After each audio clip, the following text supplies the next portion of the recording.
ఓం నమ శివాయ నమ. ఓం శ్రీమాత్రే నమ. ఓం దుర్గాదేవాయ నమ. ఓం వనదుర్గాయ నమ. ఓం సమ్మక్కాయ నమ. ఓం చారలమ్మాయ నమ. ప్రజలందరికీ నమస్కారము. 2025 మీనరాశి ఫలితాలు అక్టోబర్ నెల. ఈ అక్టోబర్ మాసమున ఈ మీనరాశి వాళ్ళు కొన్ని రంగాలలో పెద్ద పెద్ద కార్యక్రమాలు చేయాలని ఎన్నో విధానాలుగా పోరాటం చేస్తుంటారు. కానీ ఎంత దూరం పోయినా కూడా వాళ్ళకి ప్రతిఫలం లేకోకుండా ఎన్నో రోజులు కష్టపడ్డాయి కూడా రాత్రి పగుళ్ళు అన్నం లేకోకుండా నిద్ర లేకోకుండా కష్టపడ్డ టయాలు కూడా ఎన్నో ఉన్నాయి. వీళ్ళకి ఎంత కష్టపడ్డా కూడా వీళ్ళకి ప్రతిఫలం లేకోకుండా వీళ్ళకన్నా వెనకొచ్చిన వాళ్ళు, వీళ్ళకన్నా చిన్న వాళ్ళు, వీళ్ళ దగ్గర డైరెక్షన్ తీసుకున్న వాళ్ళు ఎంతో మంది బాగుపడుతుంటారు. వీళ్ళకి చేతికాడికి వచ్చి నోటికి అందుకోకుండా పోవటం, మనశ్శాంతి లేకోకుండా ఉండటం, మానసికమైన కొంచెం డిస్టర్బెంట్ కావటం, మరి ఈ అన్నిటిని వీళ్ళు గ్రహించి వీళ్ళు కొంచెం ఒత్తిడిలోకి వెళ్ళిపోతుంటారు. మానసిక ఒత్తిడి వల్ల వీళ్ళు ఏమిట్రా భగవంతుడా, నేను ఏది చేసినా ఏది కావటం లేదు, నేను ఒకటి అనుకుంటే ఇంకోటి అవుతుంది, మరి నా మీద ఏముంది, గ్రహాలు ఉన్నాయా, దెయ్యాలు ఉన్నాయా, భూతాలు ఉన్నాయా, కర్మ ఉందా, గాలి ఉందా, పిశాచం ఉందా అని ఇలా మైండ్ డివైడ్ అయిపోతుంది. అప్పుడు ఒక మంచి అవకాశం వచ్చినా కూడా ఆ అవకాశాన్ని వీళ్ళు కరెక్ట్గా చేసుకోకుండా చెడు ఆలోచనలోకి వెళ్ళిపోతుంటారు. ఎందువల్ల గ్రహ ఫలము, నరదిష్టి గ్రహ, నరదిష్టి ఫలము, నరదిష్టి, నరఘోష, నర ఏడుపు ఈ అన్ని వీళ్ళకి మీద ఎదురవుతున్నాయి. ఈ మీనరాశిలో ఉండవలసిన వాళ్ళందరికీ ఏ కార్యక్రమం చేయాలి, ఎడుపోవాలనేది మీరు తెలుసుకోవాలనుకుంటే తొందరపాటు వల్ల మీకు ఎన్నో నష్టాలు రాబోతున్నాయి. నిదానమే ప్రధానము. కొన్ని కార్యక్రమాల్లో స్పీడ్ ఉండాలి, కొన్ని కార్యక్రమాల్లో స్లో ఉండాలి. అన్నీ మనకి కావాలంటే మనకి ఏది కాదు. కొన్ని కావాలంటే కొన్ని వదిలేయాలి. మీ జాతక యోగ నక్షత్రంలో చూసుకుంటే విద్యారంగంలో చాలా అద్భుతమైన విజయం కనబడుతుంది. చదువు పరంగా పెద్ద విద్య అభివృద్ధిగా ఉండే యోగం ఉంది. మరి మీకు విదేశాల ప్రయాణాలలో మంచి విద్య, మరి మీకు దూరపు దేశాలలో మీరు అక్కడ ఏ పని అనుకున్నా, ఏది సాధించాలనుకున్నా ఆ భగవంతుడు దయ వల్ల, ఆ దుర్గాదేవి, కాళీమాత, మహాదుర్గాదేవి వల్ల మీకు అనుకున్న పనులు అనుకున్న టయానికి మీకు తప్పకుండా విజయవంతం అయ్యే మార్గాలు కూడా చాలా వరకు కనబడుతున్నాయి. మరి ఇండియాలో మీకు చేయాల్సిన కొన్ని కార్యక్రమాలు, వ్యవసాయ రంగం కానీ, రియల్ ఎస్టేట్లో కానీ కొన్ని పెట్టుబడులు కొన్ని పెట్టాల్సినవి కొన్ని ఉన్నాయి. మరి మీరు కొన్ని పెట్టుబడులు కొన్ని పెట్టి మీరు ఎన్నో చేసుకుంటూ వస్తుంటారు. కాబట్టి మీరు ఎన్నో డబ్బులు ఖర్చు పెట్టుకుంటూ మరి ఒక్కొక్క టైంలో డబ్బులు విశేషాల్లో మీకు ఒత్తిళ్లు ఎక్కువైపోయి మరి చేసే పని బ్రేక్ అయిపోయి మరి డబ్బు లేకోకుండా మధ్యలో కొంత వేరే ఆలోచనలోకి బ్యాంకీ రూపంలో నుంచి లోన్లో రూపంలోకి వెళ్ళిపోతుంటారు. మీరు చేసే తప్పు ఒకటే, మన దగ్గర ఎంత ఉందో దాన్ని చూసి మనం దిగాలి.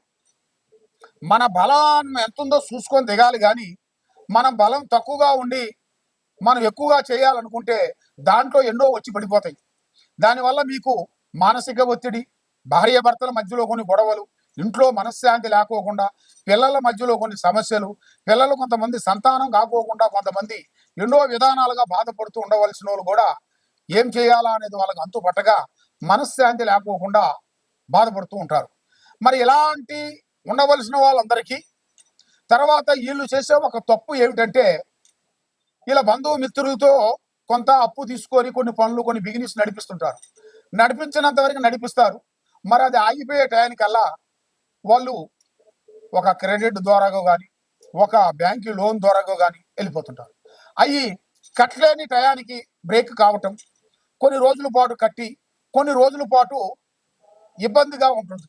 మరి అలాగా ఇబ్బంది పడే వాళ్ళకి వాళ్ళు ఏం చేస్తారంటే, వాళ్ళు చేసిన తప్పు అదొకటే.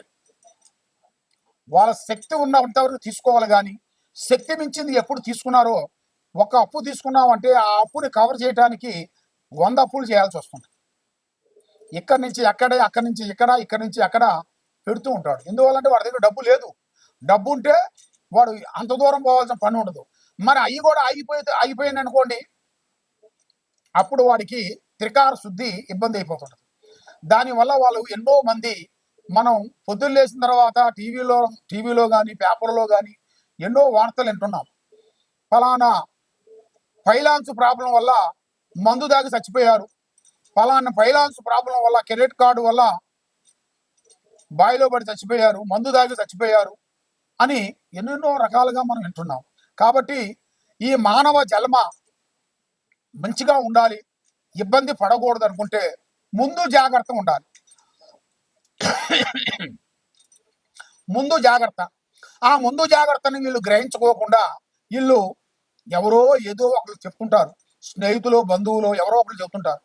వాళ్ళు చెప్పిన మాటని వీళ్ళు విని ఆ ఆలోచనలోకి పోయి లేనిపోయిన సమస్య తెచ్చుకొని వాళ్ళు ఫోన్లు చేసి వస్తున్నాం మీ ఇంటికి వస్తున్నాం అని వాళ్ళు ఫోన్ చేసిన ఎమ్మటే వీళ్ళకి భయం కలిగి ఇలా పరువు పోతుంది, మన నలుగురిలో మనం నిలబడలేము, వాళ్ళ ముఖం చూపించలేము అని వీళ్ళు ఆత్మహత్యలు చేసుకొని ఎన్నో ప్రమాదాలు జరిగిన వాళ్ళు ఎంతో మంది ఉన్నారు. ఓం నమ శివాయ నమ, ఓం శ్రీ మాత్రే నమ, ఓం వనదుర్గాయ నమ, ఓం కొండదేవతాయ నమ, ఓం సమ్మక్కాయ నమ. ప్రజలందరికీ నమస్కారము. 2025 అక్టోబర్ నెల కుంభరాశి. ఈ కుంభరాశి వాళ్ళకి ఏలినాటి శని, అర్ధనాటి శని ఇలాంటి శని ప్రభావాలన్నీ తొలగిపోయాయి. కానీ గ్రహ ఫలాలు ఎక్కువగా కనబడుతున్నాయి. కేతు బలం కూడా కొంచెం కనబడుతుంది. మరి వీళ్ళు ఏ కార్యక్రమం చేసినా ఎటు పోవాలనుకున్నా మనశ్శాంతి లేకోకుండా మానసికమైన కొన్ని ఒత్తిళ్లు కొన్ని ఎదురవుతున్నాయి. లక్ష్మి నిలబడుకోకుండా చేతిగాడుకు వచ్చింది చేజారిపోవటం. కాబట్టి డబ్బు విశేషాల్లో చాలా జలతారాయుడు. ఒక 10 రూపాయలు, ఒక 100 రూపాయలు ఉన్నాయనుకోండి, అవి ఖర్చు పెట్టేంత వరకు వాళ్ళకి మనశ్శాంతి ఉండదు. 1,00,000 రూపాయలు ఉన్నాయనుకోండి, పండగేగా. ఆ విధంగా ఉంటుంది. కాబట్టి వీళ్ళకి డబ్బు విశేషాల్లో చాలా జాగ్రత్త పడాలి. డబ్బు విశేషాలలో చాలా వరకు జాగ్రత్త నిర్ణయం తీసుకోకుండా ఉండేటికైతే ఇప్పుడు బాగుండాము, రేపు ఎలా ఉంటాము, ఎల్లుండి ఎలా ఉంటాము అనేది చెప్పలేని విషయం. ఎందువల్ల అంటే ఈ గ్రహ ప్రభావం వల్ల నిమిషానికి టైం అనేది మారుతుంటది, గ్రహ టైం మారుతుంటది. ఆ మారేటప్పటికల్లా మనం తెలుసుకోవాలి.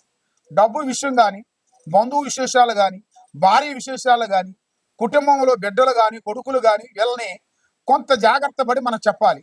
లేదు వాళ్ళు మన మాట వినలేదు, వాళ్ళు అదే రూట్లో పోతున్నారు అనుకోండి, ఏదైనా ఎంతవరకైనా చెప్తారు, ఏదైనా 1-2 విధానాలు చెప్తారు. కానీ ఊగా చెప్పుకుంటా పాఠం చెప్పుకుంటూ కూర్చోరు కదా ఎవరు. మన బళ్ళో పాఠం చెప్పినట్టుగా ఊక చెప్పరుగా. 1 సారి 2 సార్లు 3 సార్లు 4 సార్లు చెప్పినప్పుడు వాళ్ళు అర్థం చేసుకునేట్టుగైతే ఆ కుటుంబం, ఇంట్లో భార్య అయినా కానీ, కొడుకైనా కానీ, కోడలైనా కానీ, ఎవరైనా కానీ కుటుంబంలో ఉండవలసిన వాళ్ళందరూ పెద్దవాడు ఒక నిర్ణయం తీసుకునేట్టుగైతే, ఆ నిర్ణయంతో పోయినట్టుగైతేనే ఆ ఇల్లు కరెక్ట్గా నిలబడగలిగింది. లేదు నేనే గొప్ప, నేనే సంపాదిస్తున్నాను, నేనే గొప్ప అనుకునేట్టుగైతే ఆ ఇల్లు పోయిందా ఆ విధంగా అయిపోతుంటది. మరి ఏది చేసినా ఎక్కడికి పోయినా ఈ రాశి వాళ్ళకి విద్యారంగంలో చాలా వరకు అభివృద్ధిగా ఉంది. విదేశాల ప్రయాణాలు చాలా బాగున్నాయి. వ్యవసాయ రంగంలో కొన్ని మార్పులు కొన్ని రాబోతున్నాయి. మరి చేసే కార్యక్రమాలలో కొంత రాజకీయంలో కూడా కొన్ని పెద్ద కార్యక్రమాలు కొన్ని అభివృద్ధిగా రాబోతున్నాయి. మరి వీళ్ళు ఎన్నో రోజుల నుంచి ఇలా మనసులో అనుకున్న కొన్ని కోరికలు నెరవేరబోతున్నాయి. మరి ఇలా జాతక నక్షత్ర గణిలో చూసుకుంటే యూట్యూబ్ రంగంలో ఉండవలసిన వాళ్ళకి కానీ, సినీ రంగంలో ఉండవలసిన వాళ్ళకి కానీ, సినిమా రంగంలో ఉండవలసిన వాళ్ళకి కానీ వీళ్ళకి కొన్ని పెద్ద అవకాశాలు, వీళ్ళకి ఎన్నో రోజుల నుంచి వచ్చిన అవకాశాలు కూడా కొన్ని పోయి ఈయన ఎన్నో కష్టపడ్డవి కూడా కొంచెం బ్రేక్ అయిపోయి ఉన్నారు. కాబట్టి ఇప్పుడు వీళ్ళకి ఒక మంచి అవకాశం కొంచెం రాబోతుంది. ఈ నెల 17వ తారీఖు నుంచి అద్భుతమైన విజయాలు, పెద్ద కార్యక్రమాలు, ముందుకు వచ్చే మార్గాలు కూడా చాలా వరకు వీళ్ళకి వచ్చే మార్గాలు కూడా కొన్ని కనబడుతున్నాయి. కాబట్టి శత్రువులతో చాలా జాగ్రత్తగా ఉండాలి. నరఘోష, నరదిష్టి ఎక్కువగా కనబడుతుంది. భార్య భర్తల మధ్యలో కొన్ని సంబంధాలు అనుకూలంగా లేని దాని వలన, ఒకళ్ళ మాట ఒకరికి అండర్స్టాండింగ్ లేని దాని వల్ల కొన్ని చికాకులు, ఇబ్బందులు కొన్ని పడటం, మనశ్శాంతి లేకోకుండా ఉండటం, మానసికమైన కొన్ని ఒత్తిళ్లు, చికాకులు కొన్ని కనబడుతున్నాయి. మరి చేయాల్సిన పనిలో కొన్ని కొత్త కార్యక్రమాలు కొన్ని రాబోతున్నాయి.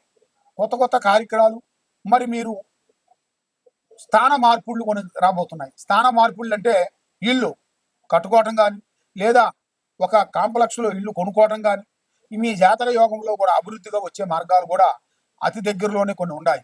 కాబట్టి పిల్లల్ని మీరు విద్యగీస పరంగా, చదువు పరంగా మీరు స్కూల్లో వేసినప్పుడు కొన్ని జాగ్రత్తలు కొన్ని తీసుకోవాలి. వాళ్ళు ఎలా ఉన్నారు, ఎలా చదువుతున్నారు, వాళ్ళ హాస్టల్లో వేసినంత మాత్రంలో అన్ని చదువు అక్కడే చదువుతారు, అన్ని అయిపోతుందనేది కాదు. హాస్టల్లో వేయాలి కానీ హాస్టల్లో వేసే ఏజీని బట్టి ఉంటుంది, వాళ్ళ వయస్సును బట్టి ఉంటుంది. వాళ్ళకి అర్థం లేని వయసులో వేసామనుకోండి, వాళ్ళ మైండ్కి కరెక్ట్గా సెట్ కాదు. ఎందువల్ల? తల్లిదండ్రుల మీద వాళ్ళకి ఎక్కువ ప్రేమ ఉంటుంది కాబట్టి తల్లిదండ్రులు లేనిది వాళ్ళకి చదువు రాదు. కొంతమందికి కొంతమంది తల్లిదండ్రులు లేనిది వాళ్ళకి చదువు బాగా వస్తుంది. అలాంటి వాళ్ళని మనం తెలుసుకొని వాళ్ళ ధైర్యాన్ని వాళ్ళ మాటను పట్టి మనం గ్రహించి వాళ్ళని ఏం చేయాలంటే వాళ్ళకి టైం టు టైం ప్రకారంగా వాళ్ళ హాస్టల్లో వేసినప్పుడు పిల్లల్ని మంచిగా అభివృద్ధిగా అవుతారు, పెద్ద పెద్ద ఉద్యోగాలు సాధిస్తారు, అభివృద్ధి అవుతుంది, మనశ్శాంతి కలుగుతుంది. చేసే కార్యక్రమాలు పెద్ద పెద్ద స్థాయిలో ఎదగాల్సిన యోగం కూడా ఈ జాతక యోగంలో చాలా వరకు కనబడుతున్నాయి. కాబట్టి మీ ఇంట్లో ఏముంది, మీ ఒంట్లో ఏముంది, మీరు ఏం చేయాలనుకుంటున్నారు, మీరు ఏం చేస్తే బాగుపడతారనేది మీ మైండ్లో మనసులో ఉంది. కాబట్టి మీరు చేయాల్సిన దైవ అనుగ్రహం లేనిది ఏ పని కాదు. తొక్కితే రాయి మొక్కితే దేవుడు. నమ్మకంతో ఏదైనా అవుతుంది కానీ నమ్మకం లేనిది ఏదీ కాదు. కాబట్టి మీరు చేయాల్సింది శ్రీ వెంకటేశ్వర స్వామిని మీరు పూజించండి, ఆ శ్రీనివాసుని మీరు ఆరాధించండి.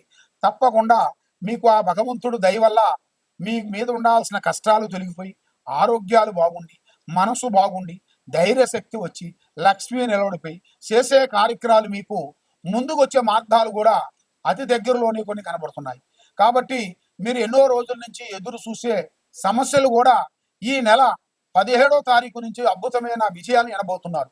మరి మీ ఇంట్లో ఏముంది, మీ ఒంట్లో ఏముంది, మీరు చేసే పనిలో ఏముంది మీరు తెలుసుకోవాలనుకుంటే ఈ కింద ఉండాల్సిన నెంబర్కి ఒకసారి మాకు సంప్రదించినట్టుగైతే మీ పేరుని బట్టి సమయాన్ని బట్టి మీ జాతక యోగాన్ని బట్టి ఎలా ఉంది, ఏముంది, ఎలా నడుస్తుంది అనేది కూడా మేము చూసి చెప్పగలుగుతాం. సర్వో జన సుఖినో భవంతు. ఓం నమ శివాయ నమః.